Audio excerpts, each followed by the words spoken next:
CM Revanth Reddy గతంలో ఇచ్చిన మాట ప్రకారం ఏదైతే 1000 కోట్లు పట్టుకొని ఉస్మానియా యూనివర్సిటీకి వస్తా అని చెప్పేసి గతంలో ప్రకటించినట్టే 1000 కోట్లు పట్టుకొని ఉస్మానియా యూనివర్సిటీకి వచ్చారు. ఉస్మానియా యూనివర్సిటీ అభివృద్ధి చేస్తా అని చెప్పేసి చెప్తున్నారు. ఇదంతా బాగానే ఉంది.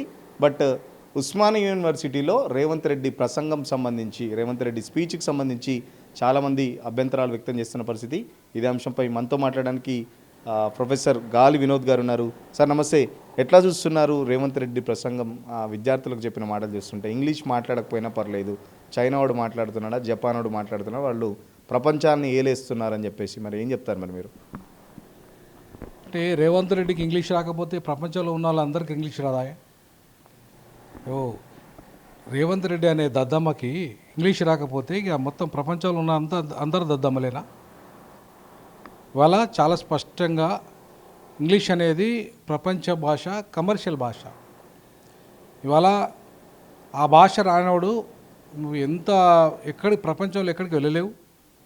ఒకవేళ వెళ్ళినా అంత డెవలప్మెంట్ ఉండదు. For example Babasaheb Ambedkar English రాకుండా మరాఠీలో చదువుకుంటే ఆయన ప్రపంచ మేధావి అయ్యేటుడా?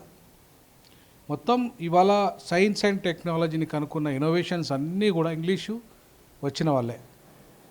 బ్రిటిషర్స్ ఎక్కువ మంది అమెరికన్సు, తర్వాత ఆస్ట్రేలియన్సు, తర్వాత ఇక్కడ ఇజ్రాయిల్స్, వీళ్ళంతా ఎవరు? English man. Highest Nobel laureates ఎవరు? English man. అంటే సైన్స్, టెక్నాలజీ అన్ని రంగాల్లో ఇంగ్లీష్ వాళ్ళు ఆధిపత్యం చేయడానికి కారణం ఏంటంటే అది కమ్యూనికేటివ్ లాంగ్వేజ్ కాకుండా కమర్షియల్ లాంగ్వేజ్ కూడా. సో కాబట్టి ఇవాళ ప్రపంచంలో నువ్వు ఏ మార్కెట్ ఎకానమీ అయినా సరే నువ్వు చేరుకోవాలంటే నీకు ఇంగ్లీష్ రాకపోతే హైలీ ఇంపాసిబుల్. ఇలా జూకర్బర్గ్ కానీ, ఇవాళ మెటా కానీ ఇవన్నీ కూడా ఇంగ్లీష్ వచ్చిన కదా చేస్తున్నది. జపాన్ వాళ్ళు లేకపోతే వీళ్ళు చైనా వాళ్ళు, సింగపూర్ వాళ్ళు కాదు కదా. ఇవంతా కూడా ఇంగ్లీష్ మాట్లాడే వాళ్ళే కదా ఇంత తయారు చేస్తున్నది. అంతా కూడా ఇన్ఫర్మేషన్ టెక్నాలజీ కానీ, నానో టెక్నాలజీ కానీ, ఆర్టిఫిషియల్ ఇంటెలిజెన్స్ కానీ, ఇవాళ మొత్తం సైన్స్ టెక్నాలజీని కనుక్కున్నదంతా ఇంగ్లీష్ వాళ్ళే కదా. మరి అటువంటిప్పుడు ఈ టెక్నాలజీ వాడకుండా ఉండాలి కదా మిగతా ఇంగ్లీష్ రాని వాళ్ళు.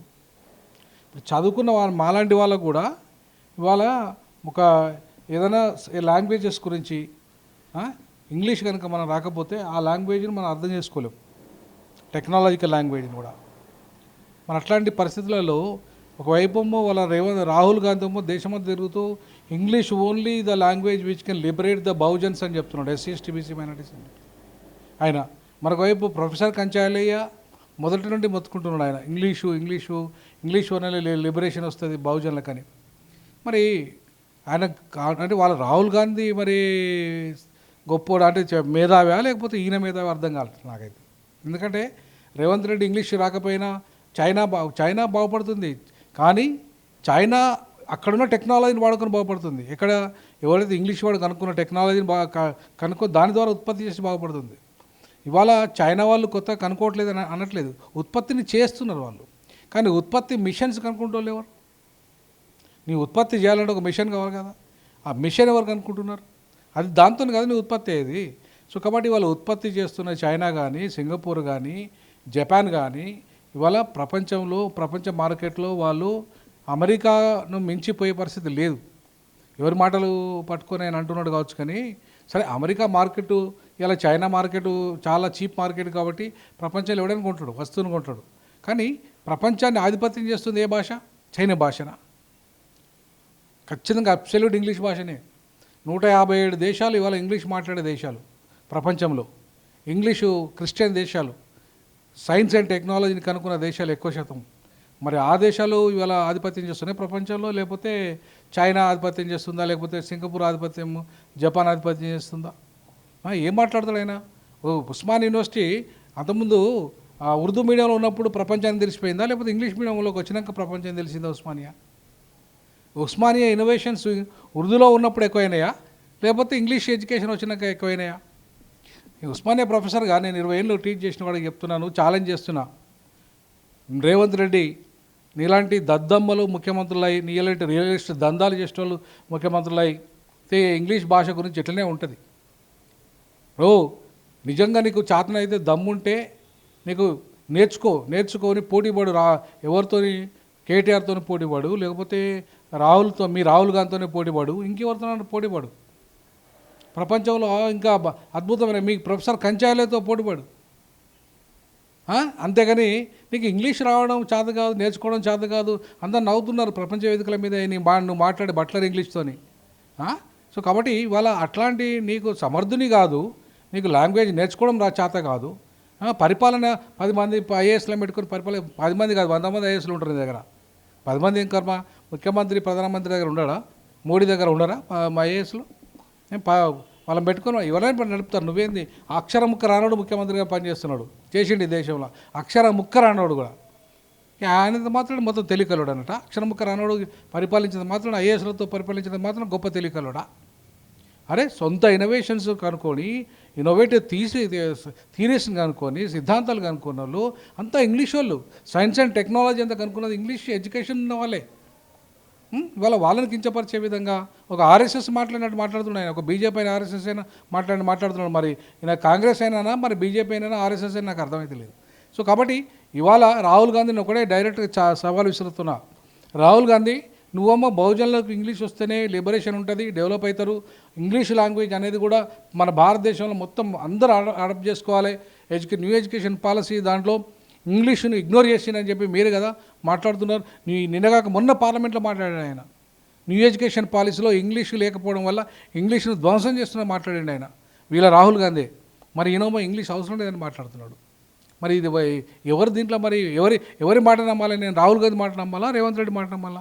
ఒకవైపు ఏమో గ్లోబల్ సమ్మిట్ అని చెప్పేసి దేశ విదేశాల నుంచి పెద్ద పెద్ద అతిథులను పిలుచుకుంటూ అక్కడ అంతా ఇంగ్లీష్లో మాట్లాడుతూ, at the same time Osman యూనివర్సిటీకి వచ్చి మాత్రం మీరు ఇంగ్లీష్ మాట్లాడాల్సిన అవసరం లేదు, జస్ట్ భాష అవసరం లేదు అట్లా చెప్పడం. అసలు విద్యార్థులకు సంబంధించి ఏదైనా ఉంటే ఇంకా కొత్తగా నేర్చుకోమని చెప్తారా, లేకపోతే ఎట్లా ఉంది అసలు ప్రసంగం సంబంధించి? నేను ఏమంటున్నానంటే, ఇప్పుడు ఉస్మానియా విద్యార్థులలో బహుజనులు ఉన్నారు అంతా అక్కడ, ఎక్కువ శాతం 99%. ఒక 1% ఉంటే ఓసీలు ఉండొచ్చు. అంటే మీరు దద్దమ్మలుగా ఉండండి రా, మీరు ఇంగ్లీష్ నేర్చుకోవాల్సిన అవసరం లేదు అన్నట్టుగా వాళ్ళను డిస్కరేజ్ చేసినాడు ఆయన. నిజంగా ఆయన కనుక ఒక వీళ్ళు ఆయన కానీ ఆయన పిల్లలు కానీ నాకు తెలిసి ఫారెన్లో ఎవరు చదివినట్టుగా లేరు. అదే ఒక జగన్మోహన్ రెడ్డి మాట్లాడమని ఎంత అద్భుతమైన ఇంగ్లీష్ మాట్లాడుతున్నాడు ఆయన. ఆయన రెడ్డిగా వాళ్ళ పిల్లల్ని ఎక్కడ చదివిస్తున్నాడు ఆయన? జగన్మోహన్ రెడ్డి ఫారెన్లో చదివిస్తున్నాడు. ఎందుకు? ఇంగ్లీష్ విలువ తెలుసు కాబట్టి జగన్మోహన్ రెడ్డి క్రిస్టియన్ కాబట్టి ఇంగ్లీష్ లాంగ్వేజ్ దాని విలువ తెలుసు కాబట్టి పిల్లల్ని కూడా అక్కడ చదివిస్తున్నాడు. ఈయనకేం తెలుసు? పొద్దుస్తమానం రియల్ ఎస్టేట్ దందాలు చేసుకుంటూ ఆర్టీఐ అలా చూసుకొని ఆ లాయర్ని ఈ లాయర్ని పట్టుకొని పైసలు దందాలు చేసుకుని ఆ రియల్ ఎస్టేట్ దందా చేసుకోవడానికి ఏమరిక? ఎడ్యుకేషన్ వాల్యూ ఏమరిక అవుతుంది? కాబట్టి ఎడ్యుకేషన్ విలువ తెలిసినోడు ఎవడు ఇట్లా మాట్లాడాడు? ఎడ్యుకేషన్ విలువ తెలియనోడే ఈ రకంగా మాట్లాడతాడు. నేనేమంటానంటే, ఉత్పత్తి వేరు, టెక్నాలజీ వేరు. ఒక మిషన్ కనుక్కున్న తర్వాత ఉత్పత్తి వస్తుంది, కానీ మిషన్ కనుక్కోవడం వేరు. సో కాబట్టి ఈయన ఉత్పత్తి గురించి మాట్లాడుతున్నాడు. ఉత్పత్తి అనేది ఇవాళ మనం మరి బీసీలంతా ఎస్సీ ఎస్టీలంతా ఉత్పత్తి కులాలు. ఈ ఉత్పత్తి కులాలకు విలువ ఎందుకు లేదు? ఉత్పత్తి ఏమి చేయని బ్రాహ్మణులకు ఎందుకు విలువ ఉన్నాయి ఈ దేశంలో? బ్రాహ్మణుడు భాష నేర్చుకున్నాడు. ఏ భాష? సంస్కృతి నేర్చుకొని దానితో పట్టు సాధించి ఇవాళ ఆ శ్లోకాలు అవన్నీ కూడా ఆయన యాజ్ఞాలు చేస్తారు. అట్లనే ఇంగ్లీష్ లాంగ్వేజ్ మీద పట్టు అంబేద్కర్ సాధించాడు కాబట్టి ఇలా ప్రపంచాన్ని శాసించే మేధావితనాన్ని ఆయన పొందగలిగాడు. ఇలా ప్రపంచ మేధావులంతా ఇంగ్లీష్ భాష నేర్చుకున్నలే. వాళ్ళు మరాఠీయో తెలుగో దాంట్లో ఉన్న ప్రపంచ మేధావులుగా ఎదగలే. ఒక ప్రాంతీయ భాష ఎప్పుడు ప్రపంచ మేధావిని సృష్టించదు. కాబట్టి ఇవాళ అరే బాబు మీరు పోయి మీరు కూలి చేసుకుని బతుకుర్రా, మీరు గొర్రెలో మేకలో అది చేసుకుని అది ఉత్పత్తి చేసుకుని బతుకుర్రా అని చెప్పినట్టుంది ఆయన ముచ్చట. ఈ చదువులలో ఇంగ్లీష్తో అవసరం లేదురా మీకు, మీరు పోయి ఇంత గొర్రె మటను లేకపోతే ఇంకా ఉత్పత్తి కులాలు ఉన్నాయి కదా మా వాళ్ళంతా ఎస్సీ ఎస్టీ బీసీలు, మీరు పోయి అది చేసుకుని బతుకుర్రా అని అడిగానే ఉంది ఆయన. ఇంగ్లీష్ ఎందుకురా మీకు అవసరం లేదు, మీరు పోయి గొర్రెలు కాసుకొని అక్కడ ఉత్పత్తి వస్తుంది, అక్కడ వ్యవసాయం చేసుకుని బతుకుర్రి. అంతేగాని ఏముంది, నేను వ్యవసాయదారుని, నేను ముఖ్యమంత్రి కాలేదా? మీరు కూడా నాలుగైనా ముఖ్యమంత్రి కానీ అందరూ అవుతారా ముఖ్యమంత్రులు? కాబట్టి ఇవాళ English education can liberate the individuals and the society. So without English you cannot expect the liberation of the entire society and also individual society. So కాబట్టి వ్యక్తి యొక్క స్వేచ్ఛను కానీ వ్యక్తి యొక్క గౌరవాన్ని కానీ ఇవాళ నేను అంబేద్కర్ లాగా సూటు బూటు ఎందుకు వేసుకుంటా ప్రతి దగ్గర? ఈ గౌరవం పొందే విధానం ప్రపంచం నేర్పింది. అక్కడ ఇంగ్లీష్ ఎడ్యుకేషన్ నేర్పింది, ఇంగ్లీష్ సిస్టమ్ నేర్పింది. సో కాబట్టి అంబేద్కరు తన జీవితకాలం అంతా కూడా సూటు బూట్ వేసుకున్నాడు. గాంధీ ఎట్లున్నాడు? గాంధీ ఎట్లా బతికిండు? కాబట్టి విలువ, సమాజంలో విలువల్ని నేర్పేవి ఇంగ్లీష్ ఎడ్యుకేషను, సమాజంలో నీ యొక్క గౌరవాన్ని పెంచే ఇంగ్లీష్ ఎడ్యుకేషను, నీకు సమాజంలో మార్కెట్ ఎకనామీని పెంచే ఇంగ్లీష్ ఎడ్యుకేషను, సమాజంలో నీకు ఉద్యోగ అవకాశాలు, ఉపాధి అవకాశాలు పెంచే ఇంగ్లీష్ ఎడ్యుకేషను, నిన్ను లిబరేట్ చేసే ఎడ్యుకేషను. ఇవాళ నువ్వు అంత తక్కువ చేసి చూపిస్తే మరి మా వాళ్ళు ఇంగ్లీష్ మానేసుకొని తెలుగునే మానేసుకోవాలా, తెలుగునే అది చేసుకోవాలా? ఎట్లా ఉంటుంది ఒక స్టూడెంట్కి సంబంధించి ఒక ఇంటర్వ్యూకి వెళ్తే ఇంగ్లీష్ రాకపోతే, మీరు కూడా చాలాసార్లు ప్రొఫెసర్గా ఉన్నారు, నేను అందుకే పర్టికులర్గా మిమ్మల్ని కూడా చూస్ చేసుకున్నాను ఇంటర్వ్యూకి.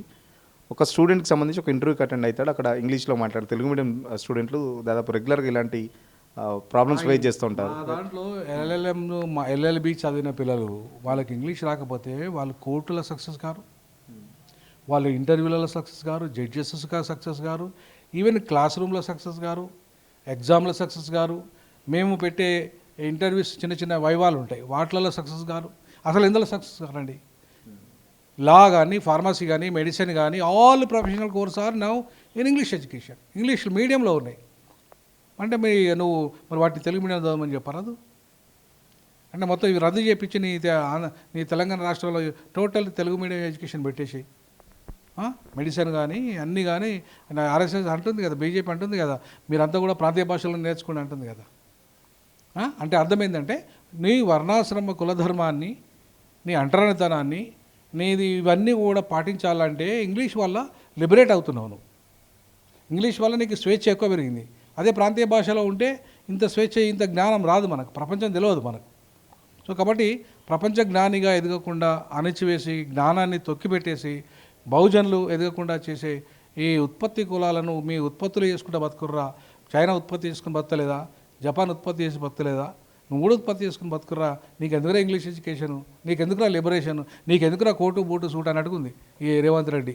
ఈ దొరతనం, దుర్మార్గం ఇదంతా. సో ఇట్లాంటి విధానాలు ఏవైతే ఉన్నాయో నేనేమంటున్నానంటే ఇది నథింగ్ బట్ నయా మనవాదాన్ని ప్రజల మీద రుద్దడం, విద్యార్థుల మీద రుద్దడం. అందులో ఇంగ్లీష్ ఎడ్యుకేషన్ అందించిన ఉస్మానియా ప్రపంచంలో ఇలా అంబేద్కర్ను గుర్తించి, ప్రపంచ మేధావి ఆయన అంబేద్కర్ను గుర్తించి గౌరవ డాక్టరేట్ ఇచ్చిన చరిత్ర ఉస్మానియాది. ఉస్మానియా ఎందరో మంది ప్రపంచ మేధావులుగా ఎదిగిన వాళ్ళందరికీ గౌరవ డాక్టరేట్ ఇచ్చిన ఘనత ఉస్మానియాది. వాళ్ళంతా ఇంగ్లీష్ మీడియం చదివిన వాళ్ళే, దాంట్లో ఎవరు తెలుగు మీడియం లేరు. సో కాబట్టి నీకు చదువు రాకపోతే, సమర్థత లేకపోతే, ఇంగ్లీష్ నేర్చుకునే సత్తా లేకపోతే నువ్వు వదిలే, నువ్వు నాకు రాదని చెప్పు. కానీ ఎదుటి వచ్చిన వాళ్ళందరినీ లేదా ఆ భాషను అగౌరవపరిచే విధంగా, లేకపోతే దాన్ని వాల్యూ లేకుండా చేయడం ఏంటి? నువ్వు ఒక ముఖ్యమంత్రి ఉండి అది తప్పు. అట్లాంటి విధానాలన్నీ నేను పూర్తిగా వ్యతిరేకిస్తాను. ఫైనల్గా చెప్పండి, ముఖ్యమంత్రి భాషతో పాటు ప్రొఫెసర్ కాసిం సంబంధించిన వ్యాఖ్యలు కూడా, గతంలో గీతమ్మను ప్రేమించాడు, ఇప్పుడు విద్యను ప్రేమిస్తున్నాడని చెప్పేసి వ్యాఖ్యలు కూడా సోషల్ మీడియాలో పెద్ద దుమారం లేపాయి. ప్రొఫెసర్ కాసింని కూడా చాలా వరకు తిడుతున్న పరిస్థితి. ఒక ప్రొఫెసర్గా మీరు అలాంటి వ్యాఖ్యలు సమర్థిస్తారా? ఏం చెప్తారు దానికి సంబంధించి? నేను అస్సలు సమర్థించానండి. వ్యక్తిగతం వేరు. ఇప్పుడు విద్యను ప్రేమిస్తుండే ఆయన. విద్యను ప్రేమించేటోడు అయితే ఎడ్యుకేషన్ పాలసీని అద్భుతంగా డెవలప్ చేసి బడ్జెట్ పెంచేటోడు, 30% బడ్జెట్ ఇచ్చేటోడు. మరి ఎడ్యుకేషన్కి ఇచ్చింది ఎంత? 11%. గతంలో కంటే నువ్వు ఇచ్చింది ఎంత? అంటే 3-4% పెంచినావు అంతే. అంటే నువ్వు ఎడ్యుకేషన్ మొత్తం లిబరేట్ చేసిండా? ఇలా 2 ఏళ్ళ నుంచి వచ్చి ఇలా 1000 కోట్లు ఇవ్వగానే ఉస్మానియా లిబరేట్ అయిపోతుందా? ఉస్మానియా మొత్తం డెవలప్ అయిపోతుందా? ఉస్మానియా డెవలప్ కావడానికి కేవలం 1000 కోట్లు అసలు ఏ మూలకు సరిపోవు. 1000 కోట్లు అనేటివి.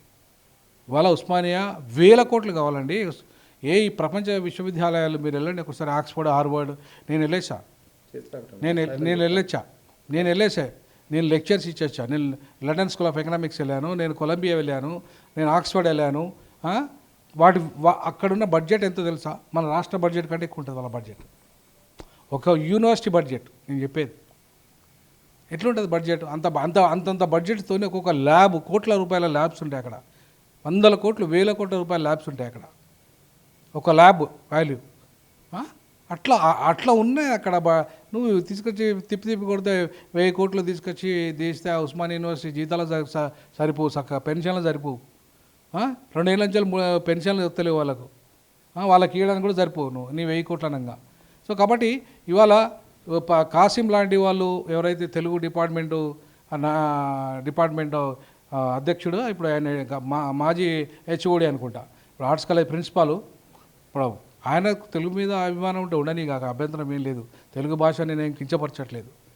మన తెలుగు భాషను మనం గౌరవించుకుందాం. బట్ ప్రపంచ భాష ఉన్నది, ప్రాంతీయ భాష ఉంది. ప్రపంచ భాషను కూడా గౌరవించాలిగా. సో ఇంగ్లీష్ భాష అనేది ప్రపంచ భాష, తెలుగు భాష అనేది ప్రాంతీయ భాష. 2 భాషలు అవసరమే మనకు. కానీ ఇవాళ ఏదో ముఖ్యమంత్రి ముఖ్యస్థితి కోసం నీకు ప్రిన్సిపాల్ పదవి ఇచ్చిండని, లేకపోతే ఆయనకు కుమార్కు వైస్ ఛాన్సలర్ ఇచ్చిండని, మీకేదో పదవులు ఇచ్చిండని ఆయన పొగిడి చేస్తా అంటే అది మీ ఇష్టం, మీ వ్యక్తిగతం. నేను దానికి చెప్పదలుచుకోలే. బట్ విద్యను అంతగానం గొప్పగా ప్రేమిస్తున్న ముఖ్యమంత్రి అయితే కాదు నా దృష్టిలో. ఆ విషయంలో స్పష్టంగా చెప్పగల. ఎందుకంటే ఆయన విద్యను ప్రేమించేటప్పుడు అయితే ఆయన మనవాద విధానాలని, ఆర్ఎస్ఎస్ విధానాలని ఇప్పటికీ ఆయన అమలు చేస్తున్నాడు. ఆయన ప్రభుత్వం అమలు చేస్తున్నది. అన్ని దళితులు, ముస్లింలు, క్రైస్తవులు, తర్వాత ఈ వర్గాలకు ఆయన చేస్తున్న మేలు ఏం లేదు. బీసీ వర్గాలకు మేలు చేస్తున్న అంతా మోసం చేయడం తప్ప. కాబట్టి ఆయన ఈ సామాజిక న్యాయం గురించి కూడా మాట్లాడింది. ఆయన సామాజిక న్యాయం అంటే పాటించినట్టట. ఒకరిద్దరికి వైస్ ఛాన్సలర్ పోస్ట్ ఇచ్చి, అది కూడా మాదిగా వ్యతిరేకులైన వాళ్ళకి ఇలా వైస్ ఛాన్సలర్ పోస్ట్ ఇచ్చి, మాదిగని చెప్పుకోని వ్యక్తి కుమార్ ఆయనకు వైస్ ఛాన్సలర్ పోస్ట్ ఇచ్చి, అది నేనేదో సామాజిక న్యాయాన్ని పాటించినట్టుగా చెప్పుకోవడం సిగ్గుచేటు. సామాజిక న్యాయం పాటిస్తే నీకు ఎంపీ సీట్లలో ఇవ్వాలి, ఎమ్మెల్యే సీట్లలో ఇవ్వాలి, కార్పొరేషన్ చైర్మన్లలో ఇవ్వాలి, నీ బడ్జెట్లో ఇవ్వాలి, నీకు సంపదలో ఇవ్వాలి, అన్నిట్లలో పంచాలా. చివరికి నువ్వు ఏం చేసినావు? న్యాయ వ్యవస్థలో కూడా అడ్వకేట్ జనరల్ రెడ్డినే పెట్టుకున్నావు, అడిషనల్ అడ్వకేట్ జనరల్ రెడ్డినే పెట్టుకున్నావు, చివరికి లా సెక్రటరీ కూడా రెడ్డినే పెట్టుకున్నావు. ఇక నువ్వు ఎక్కడ సామాజిక న్యాయం పాటించినట్టు? సో కాబట్టి సామాజిక న్యాయం మాట్లాడే నైతిక హక్కు రేవంత్ రెడ్డికి లేదు. ఇంగ్లీష్ ఎడ్యుకేషన్ గురించి మాట్లాడే నైతిక హక్కు రేవంత్ రెడ్డికి లేదు. అసలు సమర్థుడే కాదు. నా దృష్టిలో Revanth Reddy is a real estate broker, is not a capable CM to speak in English and also to rule this Telangana state. ఖచ్చితంగా ఇంగ్లీష్ గురించి రేవంత్ రెడ్డి చేసిన వ్యాఖ్యలైతే అస్సలు ఎవరు ఇష్టపడని వ్యవస్థలో ఇష్టపడిన తీరుగా ఉందని చెప్పేసి చెప్తున్న పరిస్థితి. ఖచ్చితంగా ముఖ్యమంత్రి నేర్చుకుంటే ఇంగ్లీష్ నేర్చుకోవచ్చు, బట్ తనకు రాదని చెప్పేసి ఎవరిని ఇంగ్లీష్లో మాట్లాడద్దని చెప్పడం సబబు కాదు. Plus BC, SC, ST, minority విద్యార్థులకు ఇంగ్లీష్ దూరం చేయడం అనేది కూడా ఇదొక కుట్రలాగా, ఆర్ఎస్ఎస్ మనువాదుల కుట్రలాగా సీఎం రేవంత్ రెడ్డి ఇక్కడ పనిచేస్తున్నట్టు కనబడుతుంది. ఎందుకంటే ఇంగ్లీష్ అనేది కేవలం కమ్యూనికేషన్ భాషే కాదు, కమర్షియల్ భాష కూడా. ప్రపంచంలో ఎక్కడ రాణించాలన్నా ఇంగ్లీష్ వస్తే చాలా ఈజీగా గెట్ ఆన్ అవుతారు స్టూడెంట్స్. కానీ దానికి సంబంధించి ఏదో ఒక చిన్న ఉద్యోగం అని వస్తుంది, కనీసం ఇంగ్లీష్ మాట్లాడితే వాడికి ఏదైనా చిన్న జాబ్ అన్న దొరుకుద్ది. సో పెద్ద వాళ్ళు కూడా పెద్ద ఇన్నోవేషన్స్ చేసే వాళ్ళు కూడా, కంపెనీ సీఈఓలు కూడా ఇంగ్లీష్ సంబంధించిన వాళ్ళు, ఇంగ్లీష్ భాషలో పట్టున్న వాళ్ళే అవుతున్నారు. కానీ చైనా, జపాన్ వాళ్ళు కేవలం ఉత్పత్తికి సంబంధించిన మాత్రమే ఉన్నాయి. అది కూడా ఇంగ్లీష్ వాళ్ళు కనిపెట్టిన టెక్నాలజీతోనే వాళ్ళ ఉత్పత్తులు కూడా సాగుతున్నాయని చెప్పేసి ముఖ్యమంత్రి తెలుసుకోవాలి. ఖచ్చితంగా ఇప్పటికైనా ఇలాంటి వ్యాఖ్యలు మళ్ళీ ఒకసారి మాట్లాడొద్దని చెప్పేసి చెప్తున్న పరిస్థితి. మరో పక్కన రేవంత్ రెడ్డి ఇచ్చిన 1000 కోట్లు ఉస్మానియా యూనివర్సిటీ ఏ మూలకు కూడా సరిపోవు, కొన్ని వేల కోట్లు ఇవ్వాలి. గతంలోనే ఆక్స్ఫర్డ్, స్టాన్ఫర్డ్ లాంటి యూనివర్సిటీ స్థాయికి తీసుకెళ్తా అని చెప్పిన ముఖ్యమంత్రి మరో పక్కన ఇంగ్లీష్ మాట్లాడాల్సిన అవసరం లేదని చెప్పేసి ద్వంద్వ వైఖరి అయితే ప్రదర్శిస్తున్నట్టు కనబడుతుంది. సో ఒక ప్రొఫెసర్గా ముఖ్యమంత్రి రేవంత్ రెడ్డి చేసిన ప్రసంగాన్ని నేను చాలా తీవ్రంగా వ్యతిరేకిస్తున్నాను అని చెప్పేసి ప్రొఫెసర్ గాలి వినోద్ చెప్తున్న పరిస్థితి. వీడియో జర్నలిస్ట్ సతీష్తో సురేష్, తొలి వెలుగు కోసం. అసలైన తొలి వెలుగు. ఫాలో వాట్సాప్ @తొలి వెలుగు అఫీషియల్.